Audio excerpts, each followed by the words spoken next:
আমরা ওই বামপন্থীদের ওই নক্সালদের যে দেশদ্রোহী যে আন্দোলন ছিল, ওরা যে মিছিল করছিল যুদ্ধবিরোধী, সেই মিছিলে আমরা কিভাবে কি করেছিলাম, আমাদের কি প্ল্যান ছিল আপনাদের বলছি।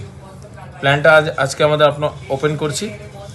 এটা হচ্ছে আপনার এজিসি বোস রোড, এটা হচ্ছে এনআরএস হসপিটাল, এটা হচ্ছে ক্রিক রোড, এটা হচ্ছে লেলিন সারানি, এটা হচ্ছে এসএন ব্যানার্জি রোড, এটা হচ্ছে মৌলালি মসজিদ। আমাদের জমায়েত ছিল, একটা জমায়েত ছিল এখানে, যেখানে আমি ছিলাম, এখানে আমি উপস্থিত ছিলাম। আর এখানে আমাদের সেকেন্ড জমায়েত ছিল। এই জমায়েতটা লিড করছিল সজলদা। সজলদা যখন আমাকে ফোন করবে তখন আমি এখান থেকে বেরোবো, সজলদা এখান থেকে এখানে আসবে। আর বামপন্থীদের জমায়েতটা ছিল এই মসজিদের সামনে, ঠিক এই জায়গায়। যখন সজলদা আমাকে ফোন করে, আমি এখান থেকে দৌড়ে আমার টিম নিয়ে এখানে আসি, আর সজলদা এখানে আসে। এখান থেকে আমরা এখানে প্রতিবাদ করি।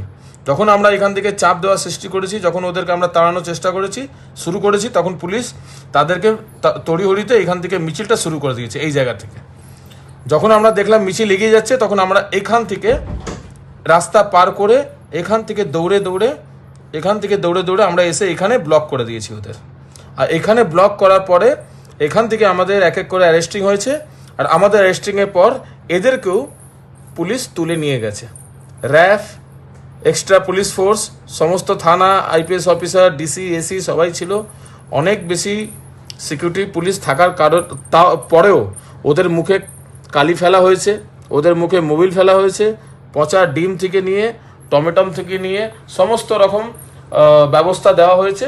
আর দিয়ে আমরা এইভাবে এটা আমরা সাকসেস করেছি। তো এটা হচ্ছে আমাদের প্ল্যান, এই প্ল্যানে আমরা করেছিলাম। আগামী দিন হয়তো আবার কিছু একটা প্ল্যান হবে, নতুন করে নতুন রকমভাবে নতুন লোকেদের জন্য নতুন রেসিপি, নতুন ট্রিটমেন্ট থাকবে। ততক্ষণ আপনারা এই যে পুরো আন্দোলনটা আমাদের যেটা মৌলালিতে হয়েছিল, সেই আন্দোলনে আমাদের শ্রীরাম স্বাভিমান পরিষদ, আমাদের সজলদা, আমরা এটা করেছিলাম এইভাবে। ধন্যবাদ।